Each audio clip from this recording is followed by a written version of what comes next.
Remember, a Hallmark card when you care enough to send the very best.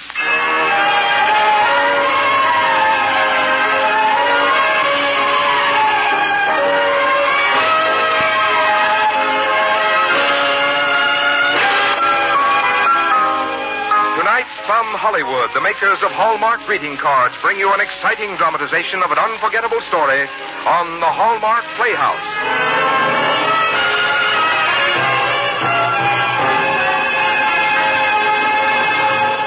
Tonight's story was chosen from the world of fiction by one of the world's best-known authors. Hallmark is proud to present the distinguished novelist, Mr. James Hilton.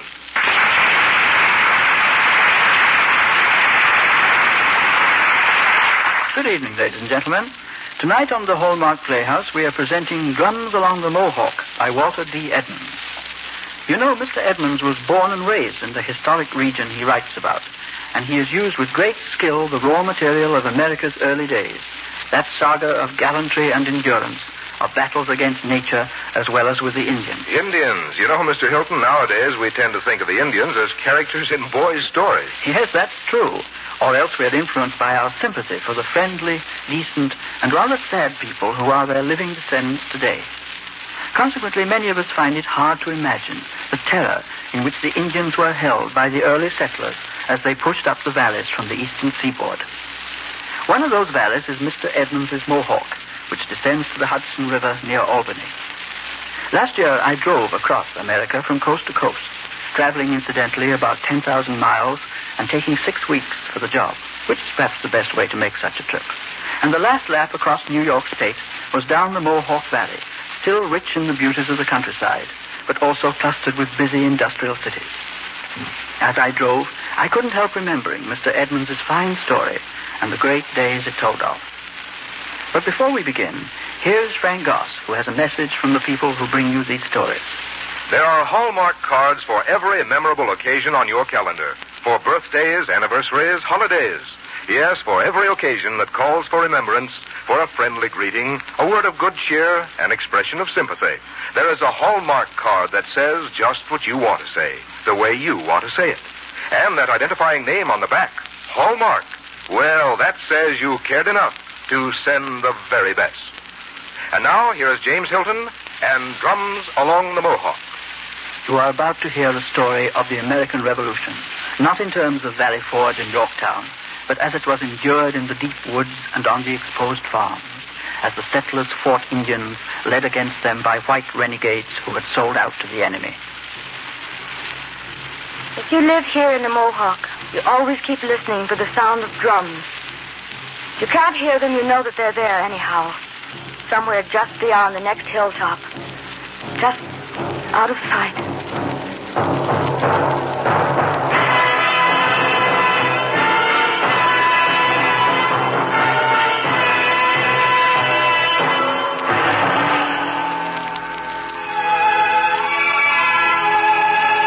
Her name was Magdalena, and to me she was more beautiful than any woman had ever been, or ever would be. She lived back in the sheltered part of the valley, and I saw her once and dreamed about her for months afterward. I wondered if you'd be riding our way again, Gil. I told you I'd be back. I know. But in this country, you can never count on keeping a promise like that. I knew I was coming back. All these months I've been carrying the picture of you around inside of me. I've been saying your name over and over. Magdalena. Magdalena. Until it became like my heartbeat. Come evening, I'd look out over my land and I'd see you running across it with your arms outstretched. And I'd think, that's the way it has to be. Oh, Gil. Gil. As I cut the logs for the cabin, I thought, these logs will keep Magdalena safe and warm. As I built the fireplace, I thought, here Magdalena and I will sit and plan and dream together. And as I built the door, I thought, no one but Magdalena shall ever open it to me. It's taken all these months to build the house. Now it's ready. Oh, darling. Darling, if you knew how many nights I've wakened late, thinking I heard your horse on the road. If you knew how many mornings I've run down the hill thinking I heard your voice in the wind. If you knew how many times I prayed, oh, Lord, keep him safe. Let him come back to me. Lana, my dearest. My own darling. And I was so frightened because twice our men went up close to the frontier when word came that the war parties were out. My father told us how the Indians came at night and how the bodies looked.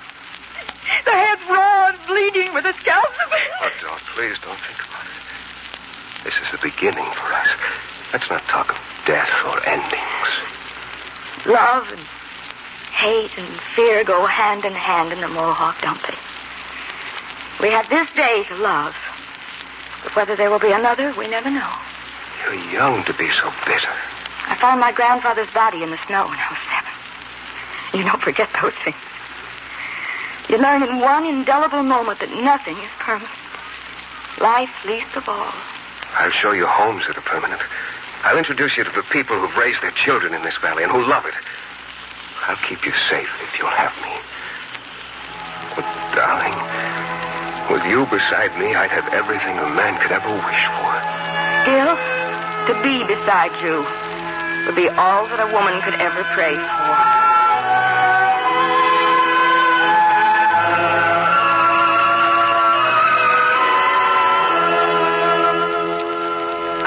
Magdalena, take thee, Gilbert, to be my wedded husband. For better, for worse, for richer, for poorer, in sickness and in health, until death do us part.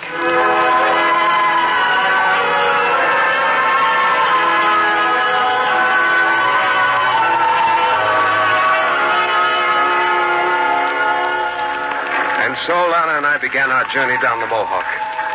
The air was cool and sweet on our faces. The taste of new country was on our lips. And all the world was ahead of us. You know something, Gil? I want 5 sons, and I want them all to look just like you. Why 5? Well, 4 aren't enough. 6 would be too noisy. No, 5 is just perfect. She smiled up at me. And suddenly love of her, of the land that we were going to till together, surged up in me with a new joy for all the years to come. She and the land were at peace that afternoon. And I prayed to God as I rode beside her that the peace would last. For her and for the Mohawk.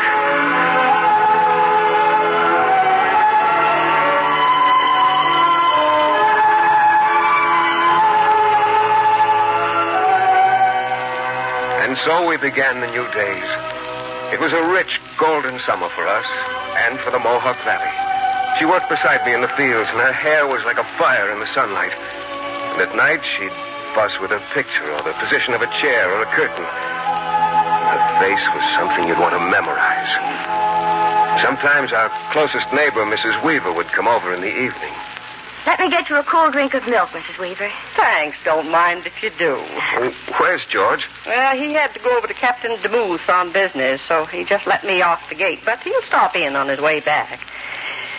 Well, I must say, you fixed the house up real pretty, Lana. Oh, I'm glad you like it. You're certainly lucky to have that cow.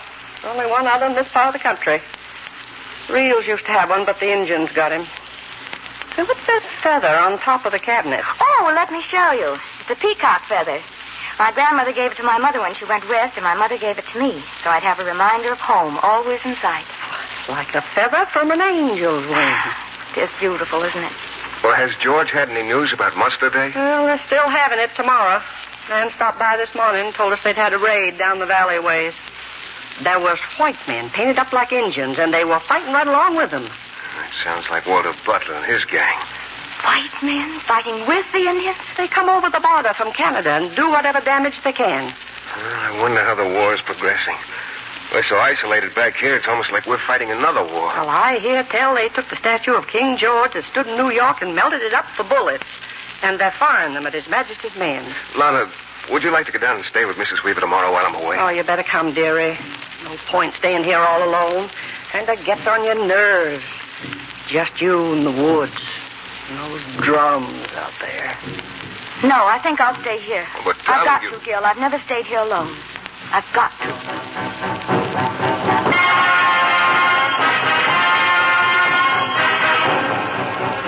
I hated to leave her alone, but somehow I felt that this was a battle she wanted to fight herself. When I got home that evening, she was very quiet. She hardly said a word at supper. Lana, you haven't eaten a bite. I'm not hungry. Something wrong? No, not really. What was that? Somebody's coming. Who is it? Can't see anyone. Mare acts like it was an Indian. Why do you say that? See her stomp her hoof? She doesn't like their smell. Well, shut the door, Gil. No. You aren't going to stand there in plain sight like that, are you? What's got into you, Lana? Get over to the table and sit down. No need to act like a scared rabbit just because a horse has seen a man. But, Gil... Sit down. Why, it's Blueback, Lana. He's a friendly Indian. Hello, Blueback. Come on in. How? You fine? Me fine. Shake hands. Well, I got married since I saw you last. Meet Mrs. Martin. Lana, this is Blueback. Fine. How do you do? Oh, sit down, Blueback. Was there any milk left, Lana? We haven't any rum, but Blueback likes milk fine, don't you? Fine. We'll get 2 cups and pour him some. You can pour it yourself. I don't know what's got into her. She's been skittish all evening. Here, Blueback. Say, what are you doing this way? Look for deer. Found tracks 2 Seneca Indians. Me think trouble come again. Seneca sent word my tribe weeks ago. War party on way. We mind our business. Well, thanks for letting me know. That's all right. Me like you. Fine friends. Me, you. I go now. I cut you willow switch. You got fine woman. Beat her a little. She be better. Yeah, I guess I will have to do something.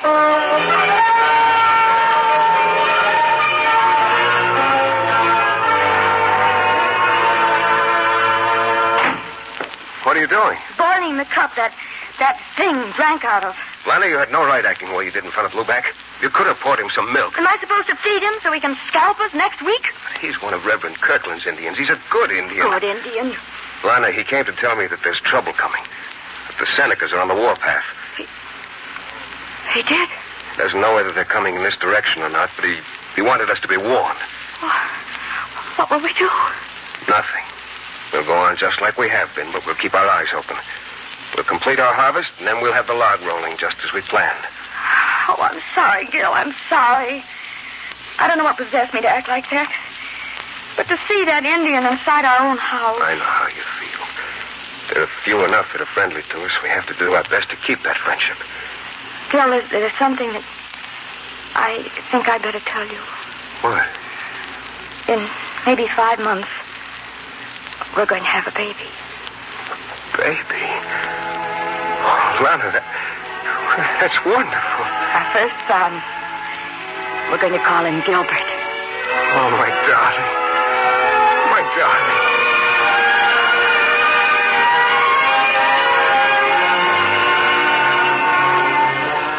It's strange how you never can say what you want to say at the biggest moments in your life. All I could do was hold her close and say her name over and over. The weeks that followed were busy weeks. We worked at fever pitch. We kept listening. And then finally was the day for the log rolling. The neighbors came from miles around with oxen and horses to help pull the logs into the windrows for burning.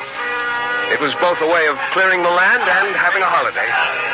The women sat on the porch watching while we hoisted and shouted and got the logs piled where we wanted them. All right, I'm going to start the fire. There she goes. She's burning clean, Gil. Yes, these logs are taking hold real good. It'll make a pretty place for wheat. You got deep soil here, Gil. Gil! George, look up there along the ridge. Look! We stood there in the silence, watching the shape of an Indian at the far edge of the burning, running towards us through the smoke. I could feel my heart pounding. I looked back at Lana, standing motionless on the porch, and for the first time I felt my throat parch with fear. And then, as the Indian came closer, we recognized Blueback, stripped to the waist. It's Blueback. Come on. Hell, what is it you want? The Seneca's come. Big war party. Be here 1 hour. Maybe quicker. You go stockade quick. You all go quick. Let's go. Come on, boys. We got to get out of here. You hurry, Gil. I help. All right. Gil, what is it? We have to leave for the stockade as fast as we can. There's a war party on the way. You pack load. I help. Get blanket. What about the cow? We'll have to leave her. Suppose they burn the cow? Darling, we can't stop to talk. Just get the things you need. We have a long way to go. Yes. Hurry, hurry. War party travel fast.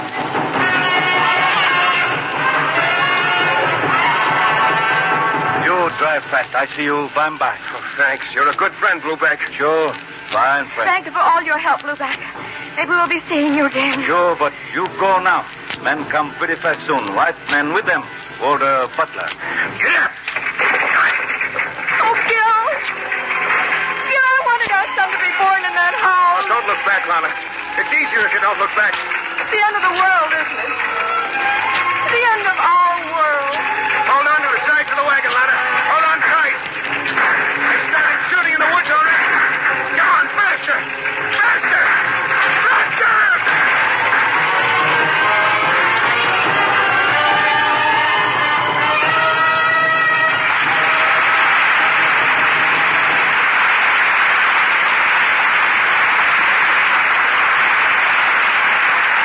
In just a moment, we'll return to the second act of tonight's story.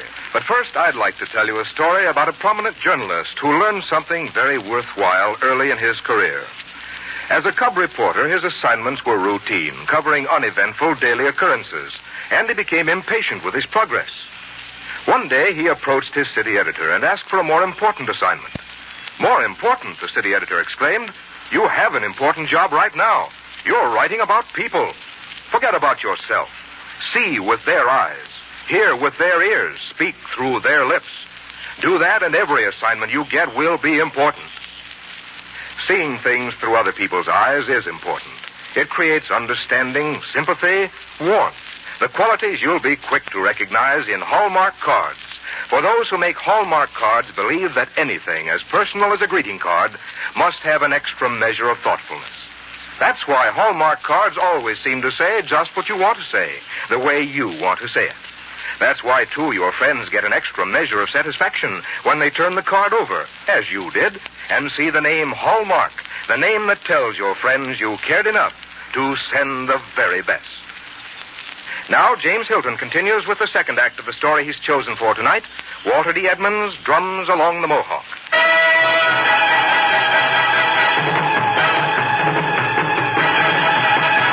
Gil and Lana's wagon clattered down the rough road. They passed the wagons of neighbors and friends, all headed for the stockade. It was a night of terror and agony and torment for the settlers.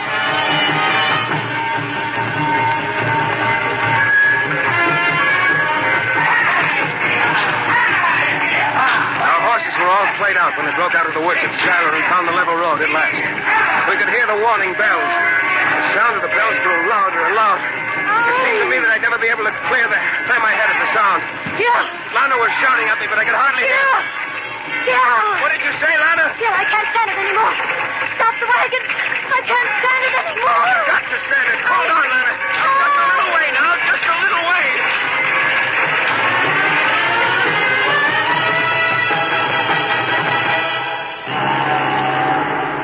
Will she live, Emma? Will she live? Gil, no point in getting riled up now. I think she'll live. It's so quiet in the stockade. You wouldn't think so many people could be this quiet, would you? Was it a boy, Emma? Yes. It was a boy. One of the scouts just brought word that they burned every cabin in the settlement down to the ground. The cow's dead, too. Deerfield's nothing but a wilderness again. Yes, I heard, but land's been cleared. It won't be hard to get going again. Look, dawn. Yesterday was their day, but there's a tomorrow coming that'll be ours. And when that day comes, we'll have our homes again in peace. There'll be no more drums along the Mohawk. I hope you're right. Emma, Yes, Lana. this morning. Isn't it funny that there should be mornings when there's nothing but night upon the land? Lana, darling.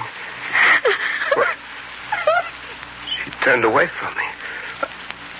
Emma, she turned away from me. She doesn't know what she's doing this morning. She'll be a while getting over this. Oh, I'd give her my own life if I could. Well, I know. But a man has his wars to win, and a woman has hers. And sometimes the most one can do for the other is pray.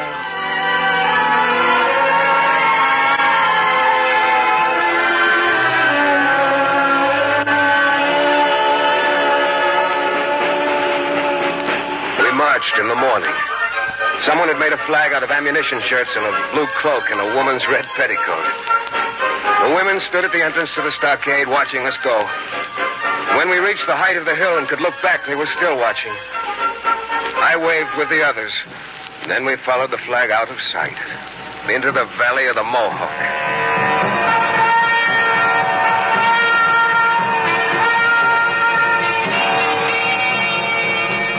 We marched for days without any sign of action. We marched and our tempers shortened with our rations. There was a deadly stillness on all sides of us until suddenly... They shot Texas horse! They got back that time. Come on! Come on! Take cover! We're ambushed! Take cover! Get behind the trees and bed, boys! Two to a tree! Here, mind if I share this tree with you? Help yourself. But I don't understand why there should be two behind each tree. One holds his fire and the other gets the Indian as he comes in. It's not so foolish as that. Here comes one in our direction. Help yourself. I'll take the next one. You got it. You're a good shot. He's a white man. You can see through the war paint. Yeah, swine. I never killed a white man before. It was him or you. Uh-oh. Here comes one for me. Come on, dude. Just a little closer. Exit. Oh. Well, kill him. Don't leave him wounded like that. Why not? Look at the scalps on his belt. Let him suffer. Oh! Ought to get you? Yeah, it keeps my arm. Well, get on foot. I'll make a turn. I'll be all right in a minute. I'll be all right.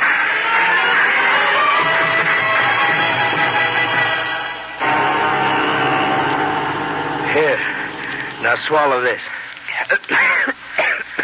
A little brandy usually works wonders. Here, let me help you to your feet, bub. There. Now drink again. Yeah, you all right. You only got creased in one arm. Me, I lost an ear. It's so quiet. Where is everyone? They quit, bub. They're all gone. We licked them. Come on, Doc will fix you up. We won. You bet we won. That's the last of them we'll be seeing in these parts for a good long time. Come on, Doc Petrie's over yonder. Funny. What? I wondered what it'd be like if we won. I thought we'd be shouting, screaming, and laughing. But it makes you a little sick at your stomach, doesn't it? Taste of blood on your tongue and dead all around you. Well, remember it and tell it to your sons when you're pushing your plow across the valley earth. Tell them how this earth was consecrated with blood and what price was paid to set the Mohawk Valley free.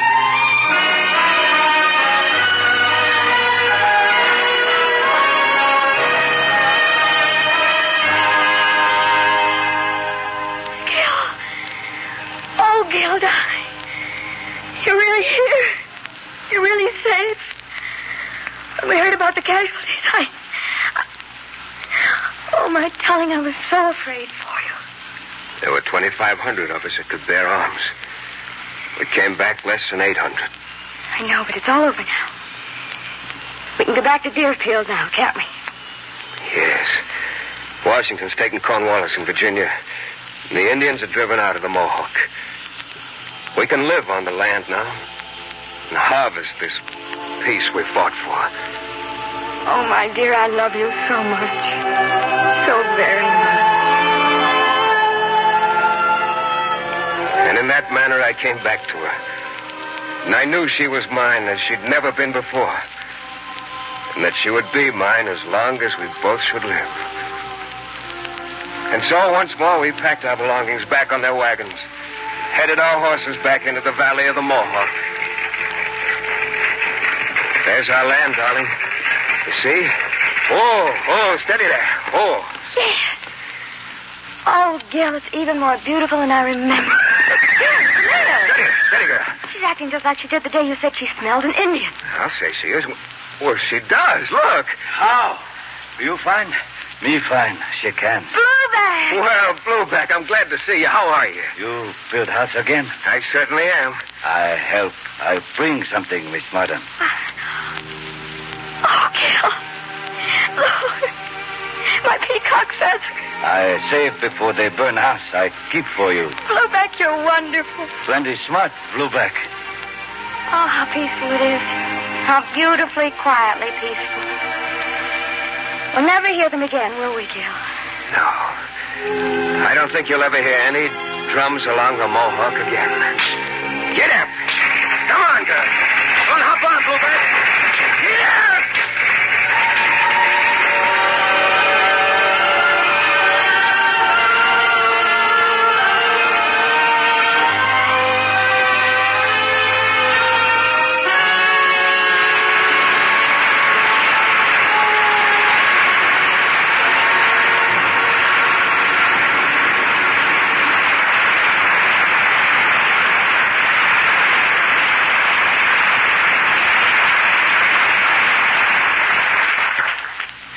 In a moment, James Hilton will return to tell you about next week's story.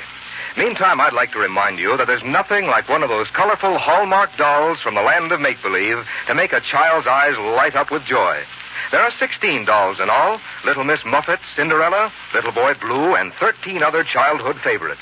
Each one wears a hat topped off by a jaunty plume that's a real feather. Each doll stands up by itself, and each one has a clever rhyme story about the doll inside. Children really love them. Grown-ups do, too, because Hallmark dolls are the perfect answer on many an occasion. A children's party, for instance. You couldn't ask for nicer favors or more appropriate place cards than these unique Hallmark dolls.